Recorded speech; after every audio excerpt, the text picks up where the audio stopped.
her 70s, retired English professor who had pancreatic cancer. I was asked to see her because she had pain, nausea, vomiting.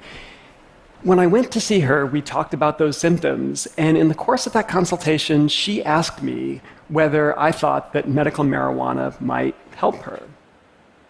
I thought back to everything that I had learned in medical school about medical marijuana, which didn't take very long because I had learned absolutely nothing. And so I told her that as far as I knew, medical marijuana had no benefits whatsoever. And she smiled and nodded and reached into the handbag next to the bed and pulled out a stack of about a dozen randomized controlled trials showing that medical marijuana has benefits for symptoms like nausea and pain and anxiety. She handed me those articles and said, maybe you should read these before offering an opinion, doctor. So I did.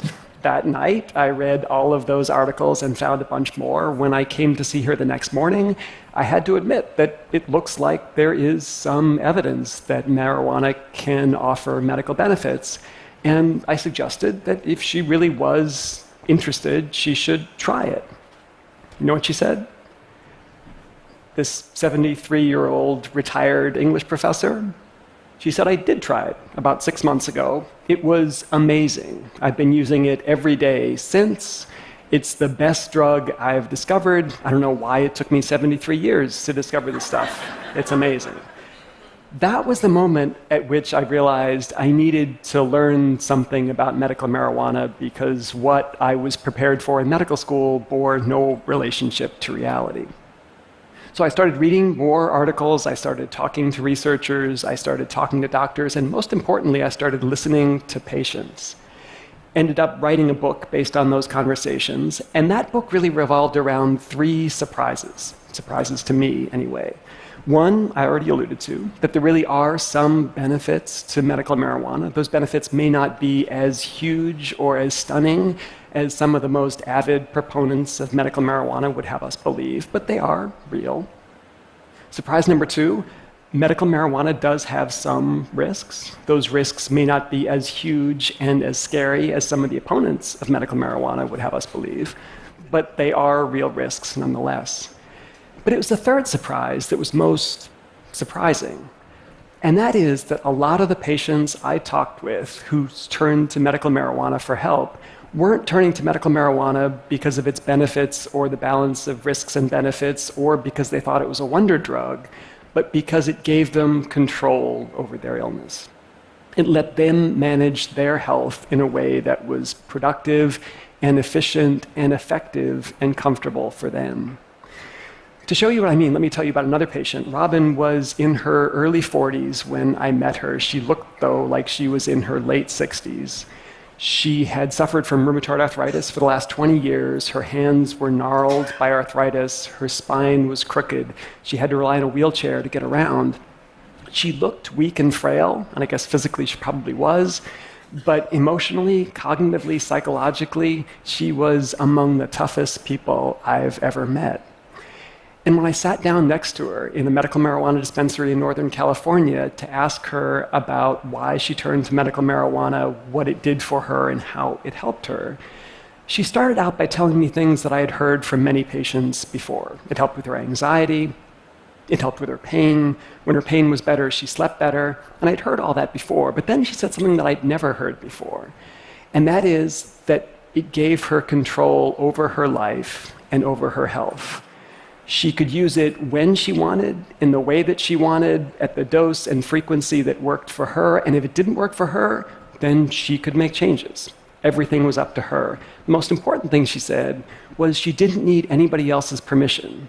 Not a clinic appointment, not a doctor's prescription, not a pharmacist's order. It was all up to her. She was in control. And if that seems like a little thing for somebody with chronic illness, it's not. Not at all. When we face a chronic serious illness, whether it's rheumatoid arthritis or lupus or cancer or diabetes or cirrhosis, we lose control. And note what I said, when, not if. All of us, at some point in our lives, will face a chronic serious illness that causes us to lose control. We'll see our function decline. Some of us will see our cognition decline. We'll be no longer able to care for ourselves, to do the things that we want to do. Our bodies will betray us. And in that process, we'll lose control. And that's scary. Not just scary, that's frightening. It's terrifying. When I talk to my patients, my palliative care patients, many of whom are facing illnesses that will end their lives, they have a lot to be frightened of. Pain, nausea, vomiting, constipation, fatigue, their impending mortality. But what scares them more than anything else is this possibility that at some point, tomorrow or a month from now, they're going to lose control of their health, of their lives, of their health care, and they're going to become dependent on others. And that's terrifying. So it's no wonder, really, that patients like Robin, who I just told you about, who I met in that clinic, turned to medical marijuana to try to claw back some semblance of control. How do they do it, though? How do these medical marijuana dispensaries, like the one where I met Robin, how do they give patients like Robin back the sort of control that they need? And how do they do it in a way that mainstream medical hospitals and clinics, at least for Robin, weren't able to? What's their secret? So I decided to find out. I went to a seedy clinic in Venice Beach in California and got a recommendation that would allow me to be a medical marijuana patient. I got a letter of recommendation that would let me buy medical marijuana. I got that recommendation illegally because I'm not a resident of California. I should note that. I should also note, for the record, that I never used that letter of recommendation to make a purchase. And to all of you DEA agents out there, love the work that you're doing. Keep it up. Even though it didn't let me make a purchase, though, that letter was priceless because it let me be a patient. It let me experience what patients like Robin experience when they go to a medical marijuana dispensary. And what I experienced, what they experience every day, hundreds of thousands of people like Robin, was really amazing. I walked into the clinic, and from the moment that I entered many of these clinics and dispensaries, I felt like that dispensary, that clinic was there for me. There were questions at the outset about who I am, what kind of work I do, what my goals are in looking for a medical marijuana prescription or a product, what my goals are, what my preferences are, what my hopes are. How do I think? How do I hope this might help me? What am I afraid of? These are the sorts of questions that patients like Robin get asked all the time. These are the sorts of questions that make me confident that the person I'm talking with really has my best interests at heart and wants to get to know me. The second thing I learned in those clinics is the availability of education. Education from the folks behind the counter, but also education from folks in the waiting room.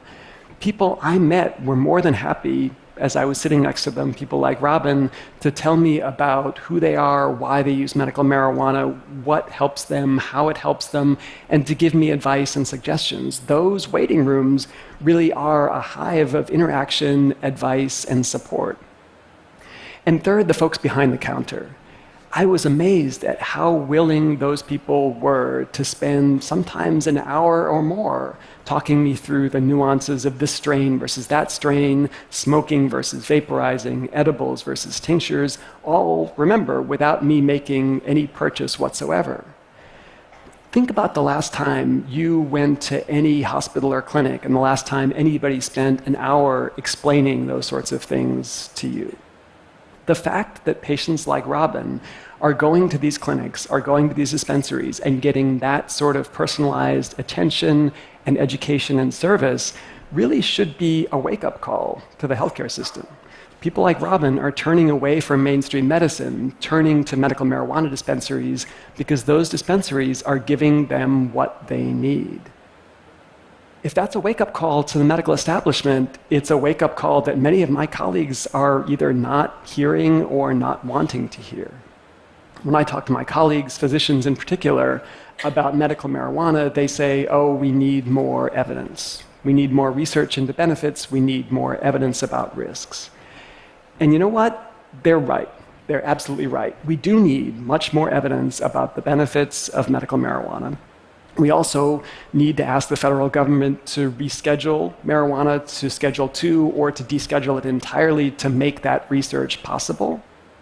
We also need more research into medical marijuana's risks. Medical marijuana's risks. We know a lot about the risks of recreational use. We know next to nothing about the risks of medical marijuana. So we absolutely do need research. But to say that we need research and not that we need to make any changes now is to miss the point entirely. People like Robin aren't seeking out medical marijuana because they think it's a wonder drug or because they think it's entirely risk-free. They're seeking it out because the context in which it's delivered and administered and used gives them the sort of control they need over their lives.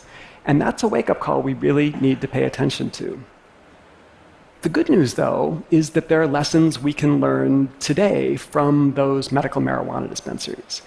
And those are lessons we really should learn. These are often small mom-and-pop operations run by people with no medical training.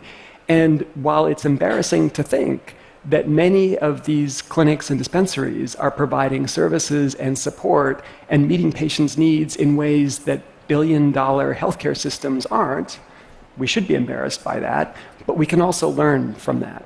And there are probably 3 lessons, at least, that we could learn from those small dispensaries. One, we need to find ways to give patients more control in small but important ways, how to interact with healthcare providers, when to interact with healthcare providers, how to use medications in ways that work for them. In my own practice, I've gotten much more creative and flexible in supporting my patients in using drugs safely to manage their symptoms.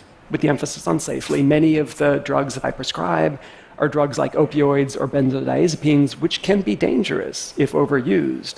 But here's the point.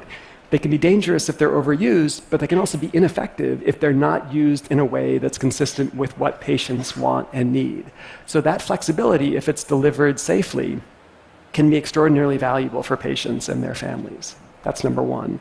Number 2, education.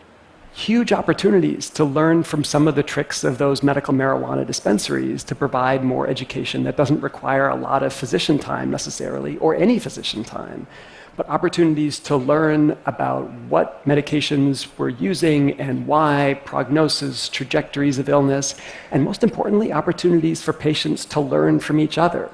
How can we replicate what goes on in those clinic and medical dispensary waiting rooms, how patients learn from each other, how people share from each other.